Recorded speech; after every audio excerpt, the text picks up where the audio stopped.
10 figures séfarades, un feuilleton en 20 épisodes, conçu et présenté par Ilana Sicurel, produit en collaboration avec la Fédération séfarade de France.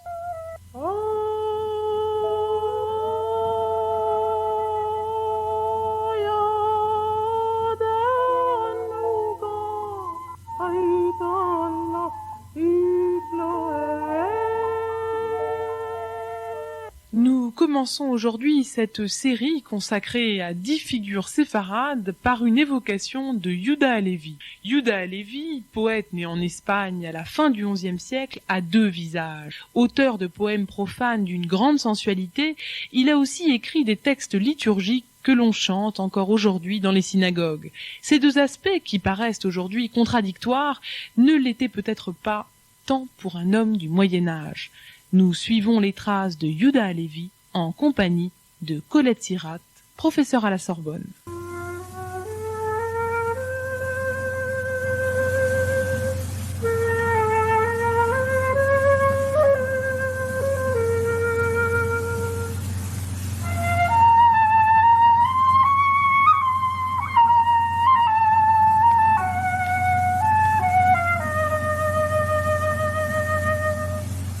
Colette Sirat, bonjour. Bonjour. Merci d'avoir accepté d'être notre invitée.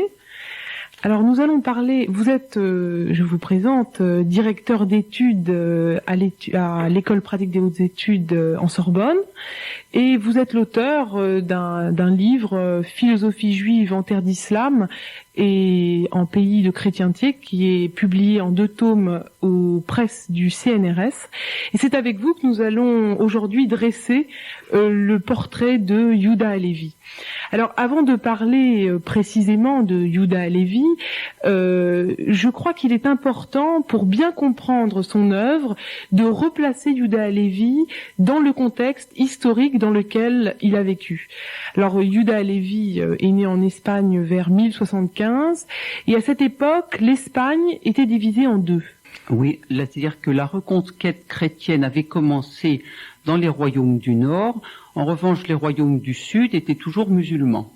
Cette reconquête a duré fort longtemps puisqu'elle s'est terminée en 1492 et que c'est à ce moment-là que les Juifs ont été expulsés d'Espagne et nous fêtons, si j'ose dire, nous célébrons le 500e anniversaire de l'expulsion des Juifs d'Espagne.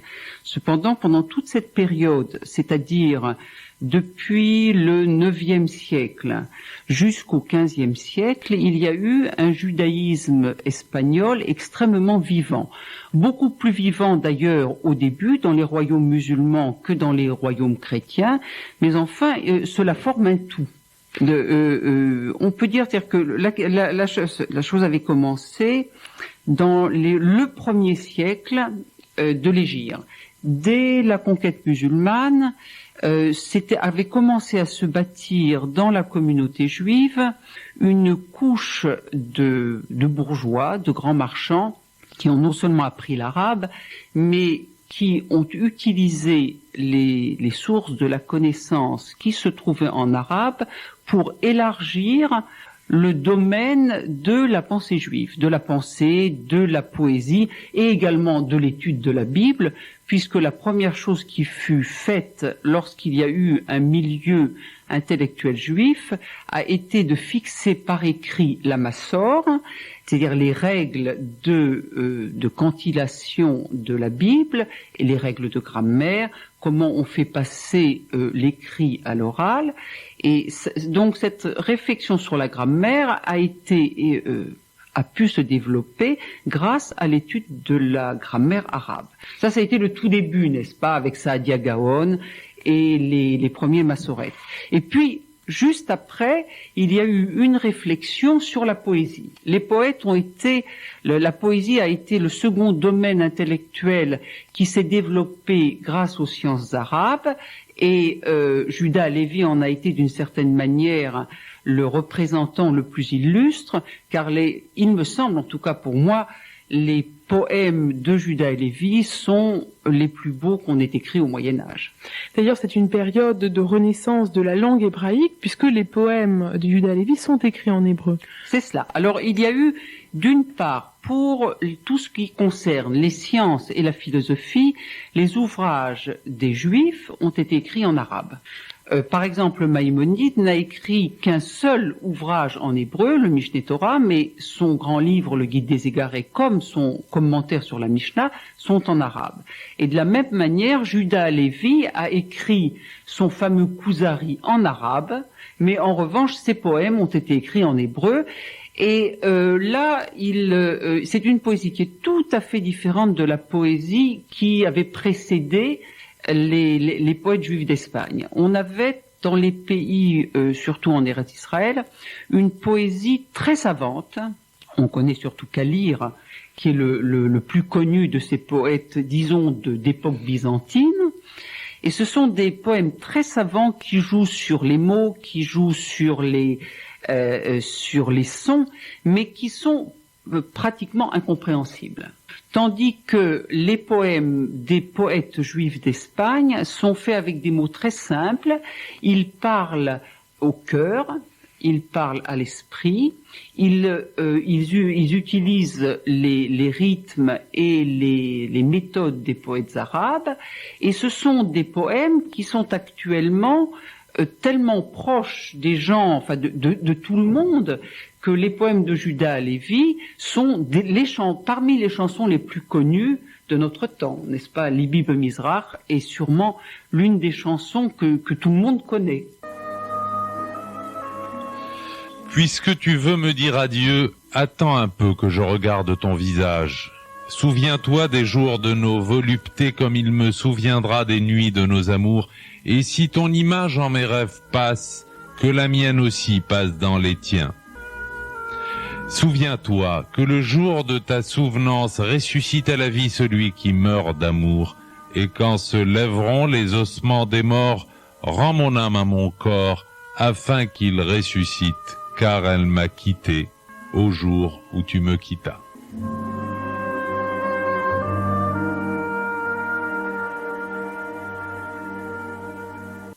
Alors on le disait tout à l'heure, Juda Lévi a écrit ses poèmes en hébreu, mais en fait, Juda Lévi, cette éducation juive, cet apprentissage de l'hébreu, d'où le tenait-il?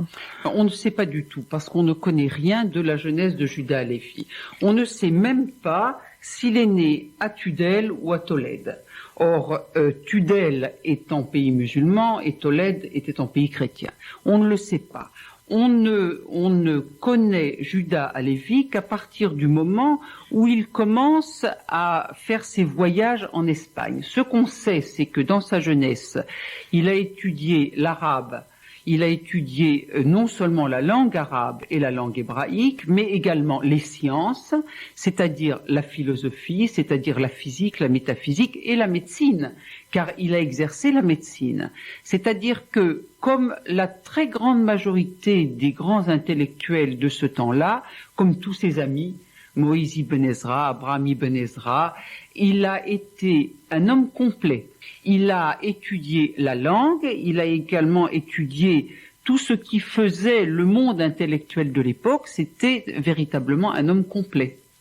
Alors, vous parliez tout à l'heure d'Abraham Ibn Ezra, et c'est vrai qu'il faut imaginer l'Espagne de cette époque comme un carrefour culturel où les intellectuels allaient de ville en ville se rencontrer. Et j'aimerais qu'on parle un petit peu de cette amitié avec Abraham Ibn Ezra. Oui, alors Abraham Ibn Ezra est, comme on le sait, l'un des commentateurs de la Bible. On le connaît surtout comme commentateur de la Bible. Et il a beaucoup voyagé. C'est l'une des choses qui est intéressante parce que, effectivement, nous parlions tout à l'heure de la conquête des Almoravides qui a amené en Espagne un courant beaucoup plus fondamentaliste. On parle beaucoup actuellement de fondamentalisme.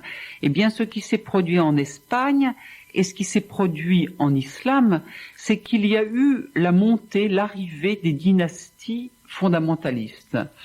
Or, à l'époque du temps où Juda Lévi est né, l'islam était infiniment plus tolérant que ne l'étaient par exemple les pays chrétiens, n'est-ce pas?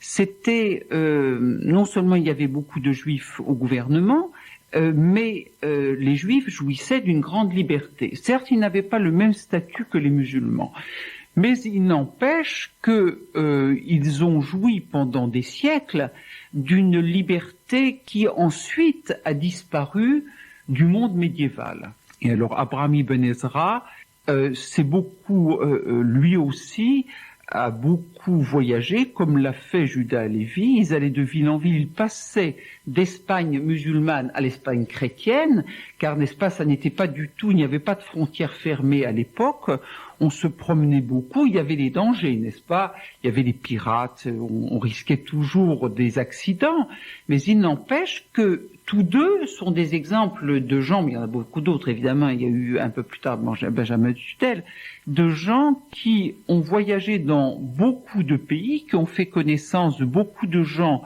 très importants, très intéressants, et qui ont porté de ville en ville leur poésie, leur talent de médecin, qui ont trouvé moyen donc de gagner leur vie partout où ils allaient. Alors, pour reparler un peu de la poésie de Juda Halevi, c'est vrai que c'est une poésie qui est profane, c'est une poésie qui, à part quelques allusions au Cantique des Cantiques, n'a pas de portée religieuse. Et c'est vrai qu'on est parfois étonné quand on connaît le Juda Halevi qui a écrit des textes sacrés qu'on continue à chanter dans les synagogues. On est étonné, en tout cas pour un lecteur du XXe siècle, c'est étonnant de lire de la plume d'un écrivain sacré et des poèmes aussi sensuels. Oui, alors là, c'est parce que on manque d'imagination. On s'imagine que quelqu'un de religieux et et qui est très attaché à Sion, à la religion, doit être absolument ennuyeux et ne pas jouir de la vie. C'était parfaitement faux au Moyen Âge.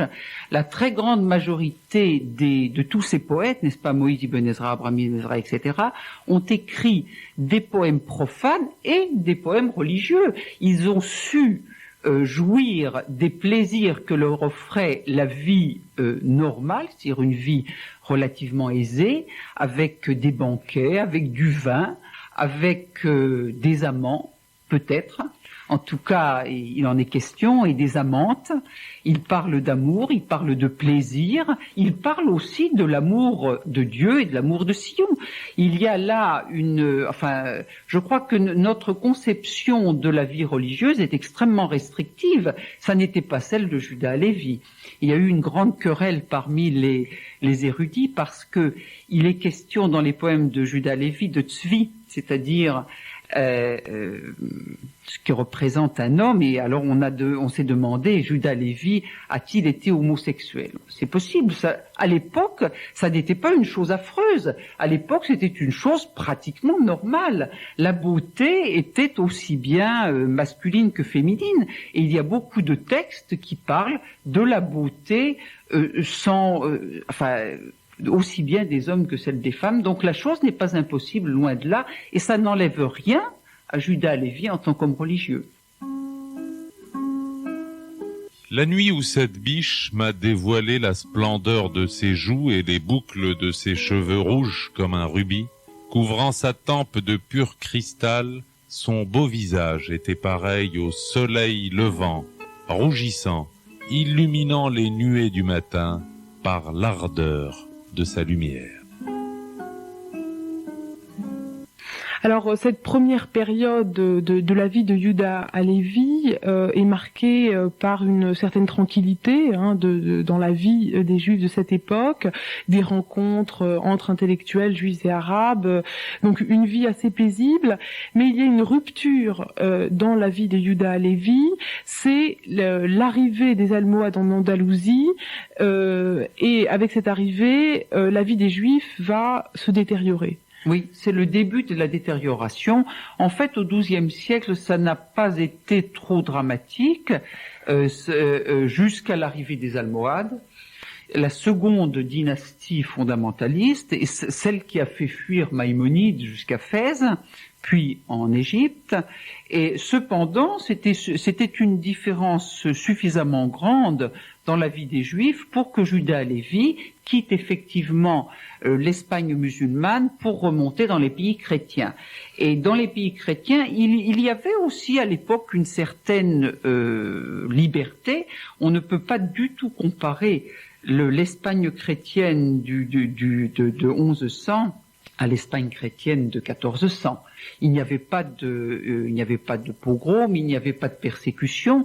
Il y avait quelquefois la populace qui attaquait les Juifs. C'est ce qui s'est passé lorsque Salomon Ibn Ferizouel a été assassiné. Il y a eu une révolte populaire contre les Juifs, mais à l'époque, les nobles et le roi protégeaient les Juifs. De sorte qu'il y a eu des émeutes, c'est évident, mais il n'y avait pas des persécutions comme l'ont été celles de 1391, par exemple, du temps de Crescas. Ça n'avait strictement rien à voir. Ça n'était pas agréable, mais ça n'était pas encore... D'abord, il n'y avait pas l'obligation de se convertir, et d'autre part, il y avait ces dangers qui existaient, mais je crois que on a un petit peu tendance à trop larmoyer dans la communauté juive. Il est vrai que les Juifs ont souvent été attaqués parce qu'ils étaient juifs, mais dans les pays chrétiens, on attaquait les musulmans parce qu'ils étaient musulmans, et dans les pays musulmans, on attaquait les chrétiens parce qu'ils étaient chrétiens. Au Moyen-Âge, on vivait dangereusement. Et les Juifs ont peut-être, certes, ils étaient attaqués pour leur religion, parce qu'ils étaient différents, mais il y avait beaucoup d'autres groupes qui étaient attaqués parce qu'ils étaient différents. La très grande différence de l'histoire juive par rapport aux autres histoires, c'est que les Juifs ont tout marqué. C'est-à-dire, ils ont tout écrit. Ils se souviennent de tout, tandis que les autres communautés, généralement, écrivaient beaucoup moins, et en conséquence, on ne se souvient pas. Le rôle de l'écriture dans l'histoire juive est un rôle dont il me semble qu'on n'a pas montré l'importance. Et quand on regarde l'histoire en général, l'histoire médiévale, on s'aperçoit cependant que l'écriture a joué un très grand rôle.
peu l'impression dans l'œuvre de Yehuda Halevi que cette expérience de l'arrivée des Almohades, qui est quand même assez douloureuse, même si elle n'est pas aussi catastrophique qu'on l'a parfois laissé entendre, on a l'impression que c'est quand même une rupture dans son œuvre, et de cette œuvre poétique un peu légère, on passe à une œuvre plus profonde, plus douloureuse aussi, une réflexion sur l'exil. Oui, probablement.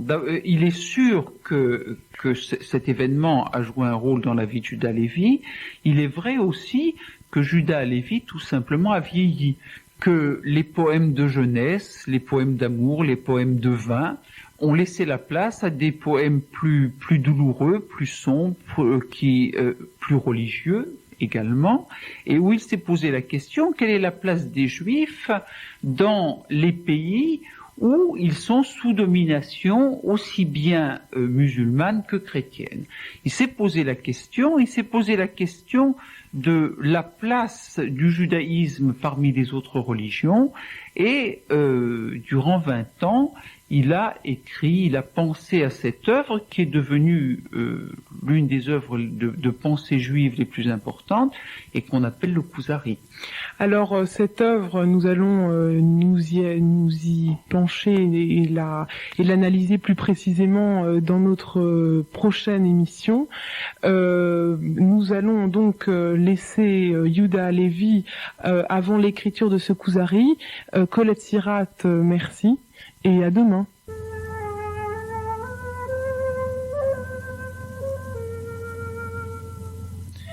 C'était 10 figures séfarades, un feuilleton en 20 épisodes, conçu et présenté par Ilana Sicurel, produit avec le concours de la Fédération Sfarade de France.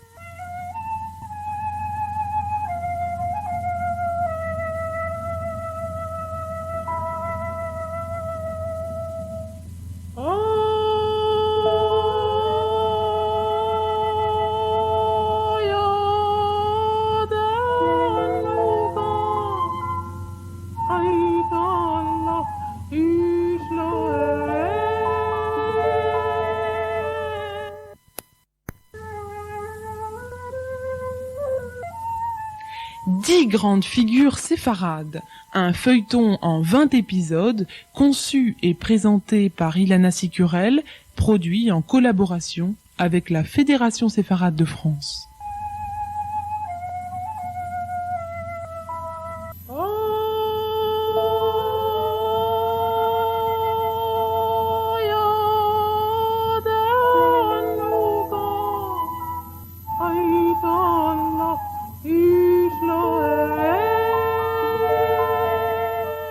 Deuxième partie aujourd'hui de notre portrait de Yehuda Halevi. Hier, nous avons parlé de Yehuda Halevi poète, et nous avons vu qu'au Moyen-Âge, il n'était absolument pas contradictoire qu'un même homme écrive à la fois des poèmes profanes d'une grande sensualité et des poèmes sacrés.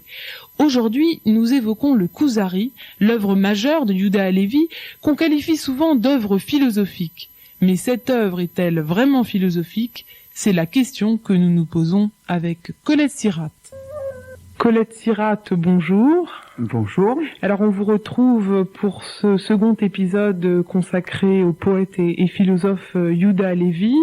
Alors je rappelle à nos auditeurs que vous êtes directeur d'études à l'École pratique des hautes études en Sorbonne, et que vous êtes l'auteur du livre La philosophie juive en terre d'islam, et du second tome de cet ouvrage, La philosophie juive en pays de chrétienté, qui sont tous deux publiés aux presses du CNRS. Donc hier, nous avons surtout parlé du contexte historique et culturel dans lequel a grandi Yehuda Halevi, et nous l'avons laissé au moment où il commençait à écrire le Kuzari. Le Kuzari qui est l'œuvre philosophique, encore que le statut de philosophique peut être contesté, où il écrit donc ce Kuzari. Le titre Kuzari renvoie à un événement historique bien précis. C'est ça. Le titre, le véritable titre du livre, c'est le livre de la démonstration et de la preuve en défense de la religion méprisée. Et dans une lettre qu'on a retrouvée dans la Geniza du Caire, Juda Halevi dit qu'il a écrit ce livre afin de combattre le karaïsme. Le karaïsme, c'est une secte juive, c'est probablement la seule secte juive, puisque les autres courants de pensée ne se sont pas détachés du judaïsme rabbinite. Le fondateur du karaïsme était Hanan, qui a vécu au 8e siècle en Babylonie. Et la doctrine, enfin la base de la doctrine karaïte, c'est que la loi écrite est la véritable loi divine, et qu'en revanche, la loi orale, c'est-à-dire Mishnah et Gemara, ne sont pas de la bouche de Dieu. Les karaïtes ont été très importants dans tous les pays de l'islam, et à l'époque, ils étaient tellement influents en Espagne qu'on pouvait se demander s'ils n'arriveraient pas à prendre la direction des communautés sur les rabbinites. C'est probablement la raison pour laquelle Juda Halevi a pensé écrire son ouvrage contre les karaïtes, car pour lui, la tradition est très importante. La tradition orale est très importante et fonde le judaïsme. Ceci dit, dans son livre, il n'est pratiquement pas question des karaïtes. Alors cet ouvrage, c'est plutôt donc une réaction à 3 doctrines, à la fois le rationalisme, le christianisme et la religion musulmane. Mais avant de rentrer dans le vif du sujet et dans le cœur de l'œuvre, j'aimerais quand même qu'on rappelle la trame théâtrale utilisée par Juda Halevi. Oui, c'est une trame qui, c'est en forme de dialogue. La première chose, c'est en forme de dialogue, puisqu'il s'agit du roi des Khazars, c'est-à-dire un peuple de plus ou moins mongolien, parmi les Mongols, disons, et le roi des Khazars a effectivement entretenu une correspondance avec Chaza ibn Shaprut au Xe siècle. Et on parlait beaucoup parmi les Juifs du roi des Khazars qui aurait été le véritable roi d'une tribu juive. De sorte que ce dialogue est un véritable dialogue pendant le premier livre. Ensuite, la chose devient beaucoup plus artificielle, puisqu'il n'y a plus que le rabbin et le roi des Khazars qui s'entretiennent, et en fait, le roi des Khazars est toujours d'accord avec le rabbin, de sorte que c'est beaucoup moins vivant. Et le dialogue, comme on sait, n'est-ce pas, a été beaucoup utilisé par les philosophes. Par exemple, le Fons Vitae, la source de vie de Juda ibn Gabirol, est aussi sous forme de dialogue, évidemment l'antécédent étant Platon. Donc les 3 doctrines que les 3 savants que le roi des Khazars interroge avant de se décider à interroger le rabbin sont le philosophe, ensuite le musulman et ensuite le chrétien. Et alors, le roi des Khazars entreprend de chercher la vérité parce que, à maintes reprises, le roi avait vu en rêve un ange qui s'adressait à lui et lui tenait ce langage. « Ton intention est agréée par Dieu, mais tes œuvres ne le sont pas. » Il se prit alors d'un grand zèle pour le culte de la religion khazare au point d'assurer lui-même le service du temple et d'offrir des sacrifices avec une intention pure et sincère. Mais plus il montrait d'ardeur dans l'accomplissement de ses rites, plus fréquentes étaient les visites nocturnes de l'ange qui lui disait « Ton intention est agréée par Dieu, mais tes œuvres ne le sont pas. » Alors on voit tout de suite que le plan n'est pas philosophique, parce que la philosophie veut chercher la vérité, c'est-à-dire une vérité théorique. Pour toute la philosophie arabo-juive du Moyen-Âge, la vérité se place sur le plan des idées. La manière dont l'homme se conduit, ce qui est la morale ou l'éthique, est une précondition de la recherche de la vérité. Certes, quelqu'un qui ne se conduit pas bien ne peut pas véritablement être philosophe, mais la vie des mœurs la vie de tous les jours, c'est quelque chose qui prépare à la philosophie et qui n'intéresse pas Dieu. Parce que Dieu est conçu par les philosophes comme un être totalement intelligible, totalement abstrait, qui ne peut évidemment pas s'intéresser à ce que font les hommes. Il s'intéresse à ce que sont les hommes, s'ils sont intellectuels, s'ils ne le sont pas, s'ils ont des idées vraies, mais il ne peut pas s'intéresser à ce que les hommes font, et bien évidemment, il ne s'intéresse pas aux rites. Et là, on voit l'influence aristotélicienne. C'est ça, pas seulement aristotélicienne, mais également platonicienne. Le Dieu des philosophes est un Dieu abstrait, est un Dieu qui ne s'intéresse pas à ce que font les hommes, il s'intéresse à ce que pensent les hommes. Or, tout en commençant, dès le début, on s'aperçoit que Juda Halevi ne se place pas sur ce plan-là, car le roi des Khazars cherche quelles sont les actions qui sont agréées par Dieu. Or, dès le début, Dieu lui dit, ou plus exactement l'ange lui dit, « Tes intentions sont pures ». Donc, ça n'est pas sur le plan de la vérité ni de l'intention intellectuelle que se place Juda Halevi, c'est sur le plan du rite, sur le plan de la conduite humaine. Alors, il est bien évident que dans ces conditions, on ne peut pas parler de philosophie. Ça n'est pas que Juda Halevi prétende que la philosophie n'a pas d'intérêt. Ça n'est pas vrai du tout. Mais il considère que la philosophie est un premier pas vers une vie qu'il appelle divine, c'est-à-dire une vie qui rattache l'homme au Inyan Eloi, à la divinité, à ce quelque chose de divin qui a beaucoup de sens chez lui et qui est quelque chose qui vient directement de Dieu. Donc, alors, au lieu de placer le philosophe au summum de l'éminence humaine, ce que font les philosophes, il le place juste avant l'homme proche de Dieu, c'est-à-dire pour lui le juif qui est philosophe et rattaché à Dieu. Donc l'ordre des valeurs est tout à fait différent. Juda Halevi n'est pas un philosophe. Juda Halevi est un penseur qui a édifié une certaine conception du judaïsme qui, effectivement, n'est pas philosophique.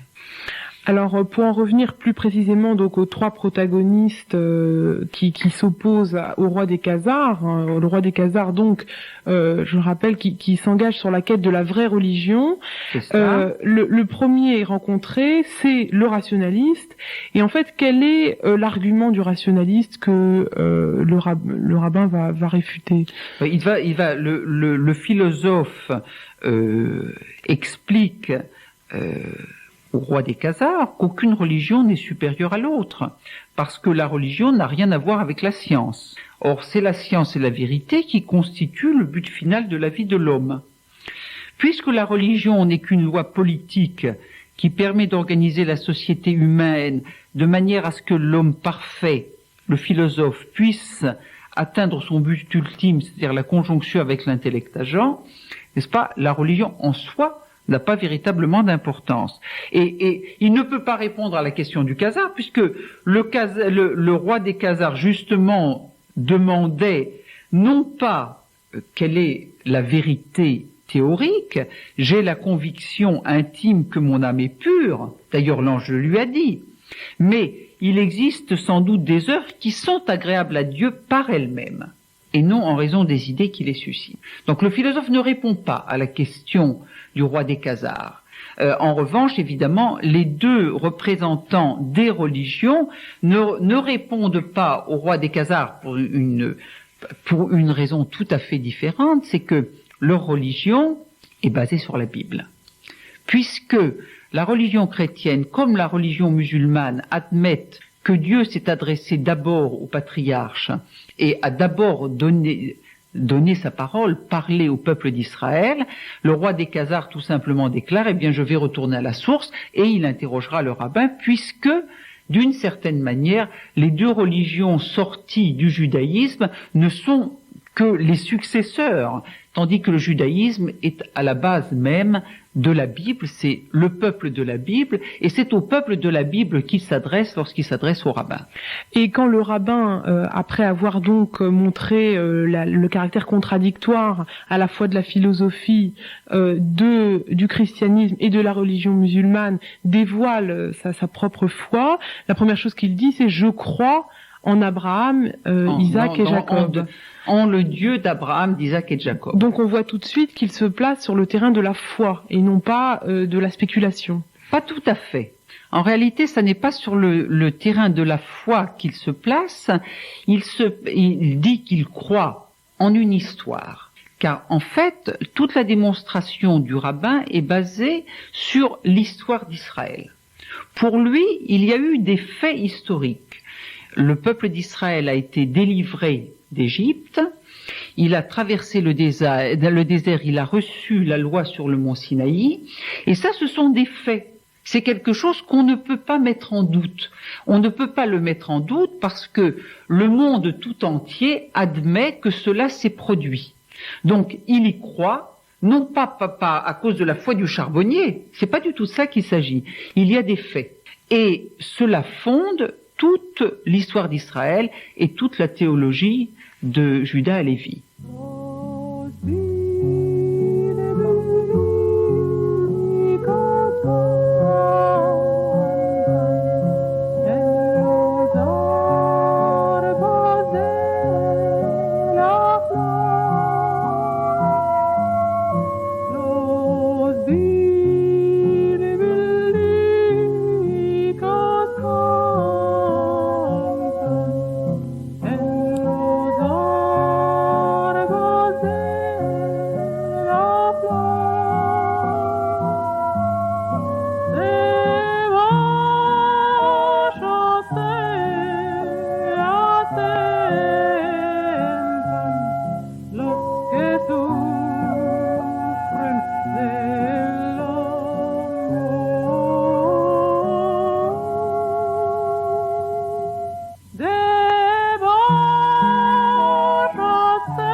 Alors cette théorie, enfin de Yehuda Halevi, on le disait tout à l'heure, elle est fondée sur le choix du peuple juif par Dieu. Et donc c'est vrai que pour un esprit moderne, enfin c'est toujours un peu gênant quand on se place sur le terrain philosophique, d'avoir une doctrine qui insiste à ce point sur le particularisme. Et d'ailleurs, le roi des Khazars, à un moment donné, pose la question au rabbin en disant « Mais pourquoi choisis-tu un Dieu qui lui-même a choisi un peuple et non pas le Dieu de tous les hommes ?» Bien entendu, et c'est une critique que l'on peut continuer à faire effectivement parce que le choix que Juda Halevi a fait dans la doctrine d'Israël, n'est-ce pas? Il y a le judaïsme est une religion où se sont affrontés beaucoup de courants. il n'y a pas de dogme dans le judaïsme. Et il y a eu des courants qui ont été universalistes, comme les philosophes, ou particularistes, comme par exemple les kabbalistes. Et Judah Halevi a choisi dans le judaïsme tout ce qui est particulariste. C'est un choix qu'il a fait, et c'est un choix qui est d'une certaine manière choquant, parce qu'il s'oppose aussi à cette autre tendance du judaïsme qui veut que tous les hommes soient égaux, n'est-ce pas? Si dans la Bible on a Bereshit bara Elohim et hashamayim et haaretz, et si on parle de la création de l'homme, c'est parce que Dieu a d'abord été le créateur non seulement de l'homme, mais aussi du cosmos tout entier. N'est-ce pas? Dans la Genèse, Dieu crée le monde tout entier, et puis il crée les hommes, et puis vient Israël. Mais Israël se trouve inclus dans un ensemble qui est beaucoup plus grand et que Dieu a créé. Tandis que là, il est vrai que Judah Halevi ne dit pas que ça ne s'est pas passé ainsi, mais d'après lui, le judaïsme, les Juifs et la terre d'Israël, Israël et sa terre ont été le but ultime de la création, et ça c'est quelque chose que beaucoup de Juifs n'admettent pas, et évidemment les philosophes ne l'admettent pas du tout. Et alors, est-ce que Judah Halevi est un philosophe? Non, Judah Halevi n'est pas un philosophe. Judah Halevi est un très grand penseur.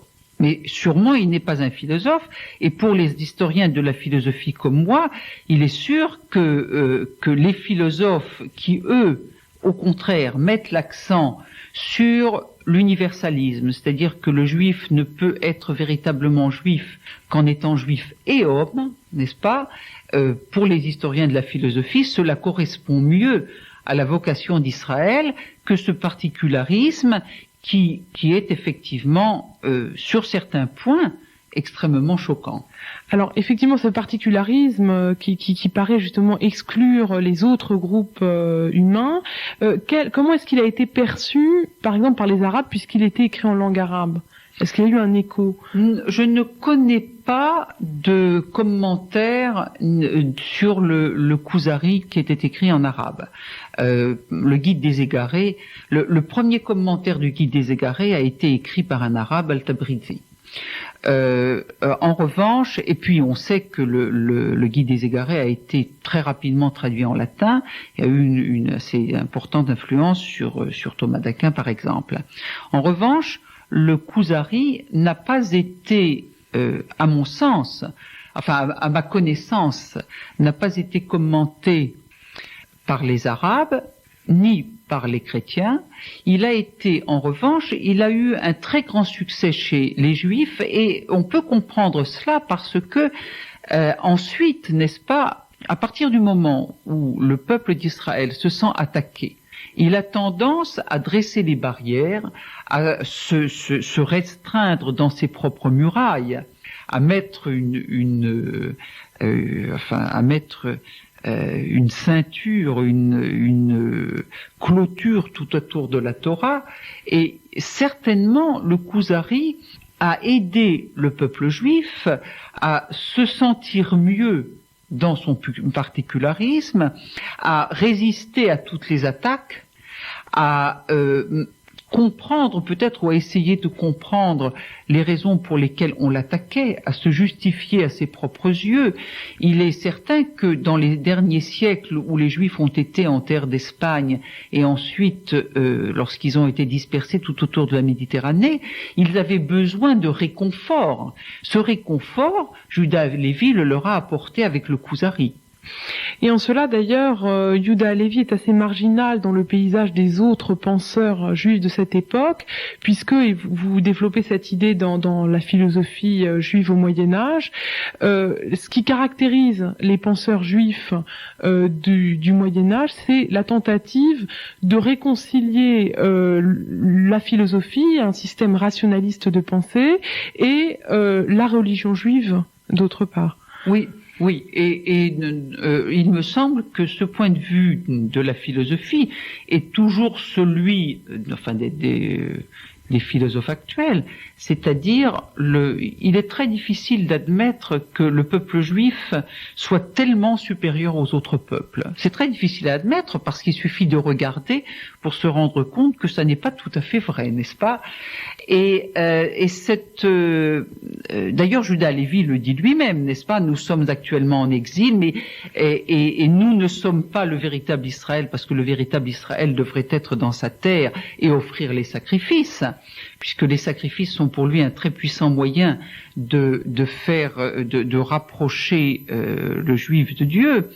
Mais il n'empêche que cette coupure tellement importante que Judas Lévi fait entre les Juifs et les autres hommes, puisque pour lui c'est un autre degré supérieur à l'humanité, c'est quelque chose que les philosophes ne peuvent pas accepter, ni maintenant, ils ne l'acceptaient pas au Moyen-Âge, ils ne peuvent pas l'accepter maintenant, et c'est aussi coupé d'une manière encore plus grande, je crois, c'est couper le judaïsme d'une pensée qui inclut non seulement les hommes, mais l'ensemble du cosmos, parce que actuellement, on essaye de comprendre quelle est la place de l'homme dans l'ensemble de la création, comme on l'avait fait au Moyen-Âge, et cette coupure drastique que fait Judas Lévi ne le permet pas. C'est faire de la pensée juive seulement une théologie, c'est-à-dire quelque chose qui n'intéresse que les juifs, alors que pour les autres philosophes,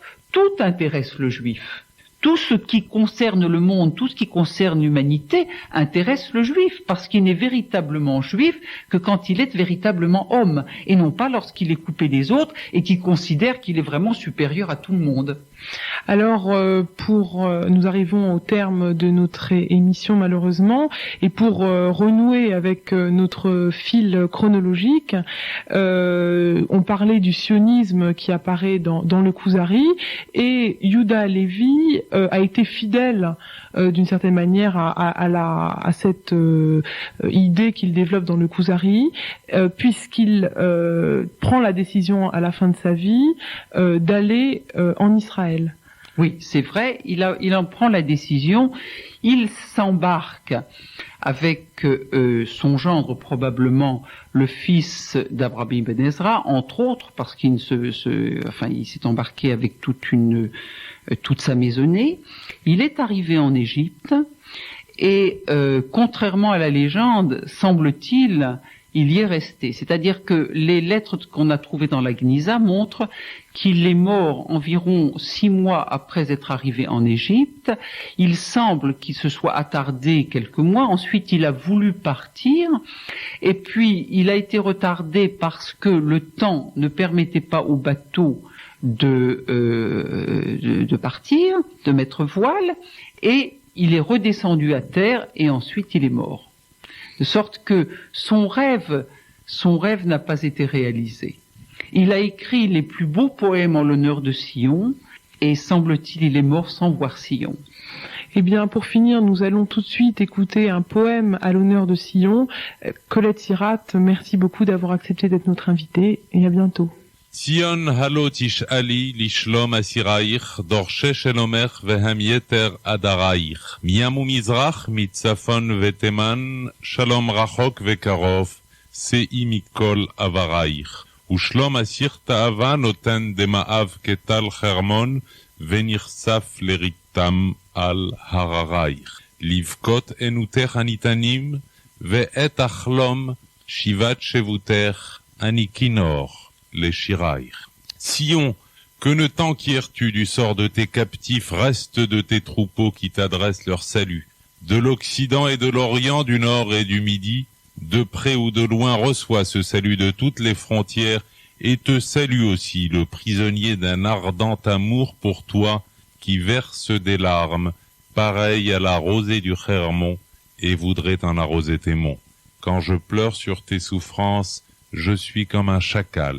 Mais quand je rêve à mon retour vers toi, je suis comme une harpe pour tes chansons.